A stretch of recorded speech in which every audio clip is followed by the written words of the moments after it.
Miarabantsika rehetra voaka malagasy. Afatra manokana ho anao Andriamatoa filoham-pirenena malagasy Andry Nirina Rajoelina. Za amin'ny mampitandrina filohan'ny fiangonana Apokalipsy maneran-tany dia miteny amin'ny anarako manokana eto androany afatra ampitaina aminao. Eo anatrany trangan-javatra misy eto amin'ny firenena amin'izao fotoana zao Andriamatoa filoham-pirenena dia tiako ny mba apita afatra ampahendrena aminao ny amin'ny fanapahan-kevitra zay tokony ho raisinao. Efa hita amin'izao fotoana zao fa efa tsy voasakana intsony ny hetsiky ny vahoaka amin'ny fangatahana ny hetaheta-pony. Raha nijanona teo amin'ny fitakiana ny jiro sy ny rano izany sy ny fandalana ny premier ministra dia tonga hatraty amin'ny fangatahana ny fametra-pialanao eo amin'ny fitondrana. Noho izany Andriamatoa filoha dia miteny am-pitiavana aminao ampahendrena.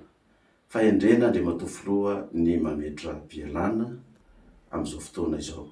Mba tsy ho potika ny firenetsika, mba tsy hitohy ny fifamonoana eo amin'ny malagasy samy malagasy, mba tsy hisiny raha mandrika intsony eto amin'ny firenena takany izay nitranga tamin'ny 2024. Ka fahendrena kokoa Andriamatoa filoha ny andaminana an'izao raharaham-pirenena izao dia ny fametrahanao fialana eo amin'ny fitondrana. Mba tsy ho potika koa ny toe-karentsika malagasy satria raha hitatra ho lava ny fitokonana ka ho tonga amin'ny grève générale mandritry ny 3 volana na ho enim-bolana any dia tsy takatry ny saina ny fampitian'le firenetsika ka hiverina any amin'ny aotra indray isika. Ka de teny fahendrena am-pitiavana tsy misy fankahalana no itenenako an'izany aminao Andriamatoa filoha. Manaraka an'izany manao antso koa amin'ny mpitandro filaminana rehetra, efa nanao fanambarana ianareo na ny tafika na ny gendarmerie na ny polisym-pirenena fa tokony hiresaka an-databatra, tsy andeha hifamono na hiady fa iray tsy mivaky ianareo.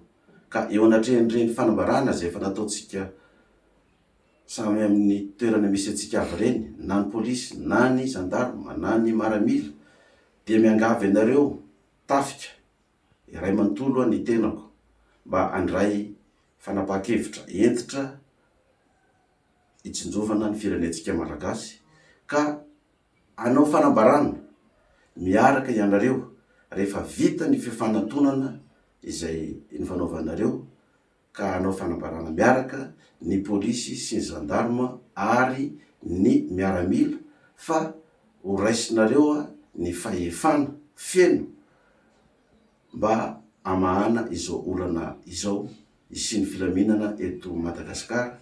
Ary dia rehefa azonareo ny fahefana feno dia andeha amin'ny directoire militaire zany isika, dia adidinareo ny mijery rehefa avy eo zay olona hitanareo, fantatrareo ekeny vahoaka malagasy manam-pahendrena, matahotra an'Andriamanitra, manana ny fahalalana feno hoentina hitondrana an'ity firenena ty ka andehanantsika amin'ny teteza mita hanomana fifidianana maika ary hanomana lalam-panorenana vaovao hidirana amin'ny Repoblika fahadimy izay mifanaraka amin'ny etaetam-bahoaka sy ametraka ny rafitra zay hita sy heverina fa ampandroso ity firenena malagasy ity.